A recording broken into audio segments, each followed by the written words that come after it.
ეგ არის ბიჭო ბასლაინზე ვერ დაადებინებ სამასე ჩემი დედავადი.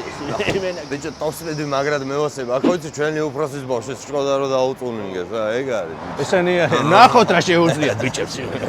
გაუმარჯოს, ფინანსები მინდა სიმო, რა ზომები გაქვთ? ნებისმიერი ზომა გვაქვს, თქვენ რა ზომები გაინტერესებთ? აი, ჩემი თეძო როგორც არის გამობზეკილი სიმონ, ისე რომ იყოს საბურავი გამოწეული რა. გვაქვს პრობლემა არა. ძალიან კარგი სიმო, მაშინ ვენდობი თქვენს არჩევანს. ეს ხო ისეთი გრუშეტელია, ღამის 3 საათზე უბანში რომ ჩავალ გადაძლივ ჩაძინებული პენსიონერი ეგრევე გავაღვიძოს. კი, რა თქმა უნდა, გავაღვიძებს. ნაუდება მას მაშინ. ეს თქვენ რა გამოგადგებათ BMW-ს? არა, მანქანისთვის არ ვარჩევს. სპორტული სიდენეები გაქვთ? კი, მაქვს. სპორტული საჭეები? საჭეებიც მაქვს. ჯიბებში რა გაქვს ეხლა? არ არის ეს ჩემი. არა ბიჭო და შაქარია სიმო. შედი ბიჭა შეგიდა. ეს პაპას საუყვალოს, პაპამ გელია.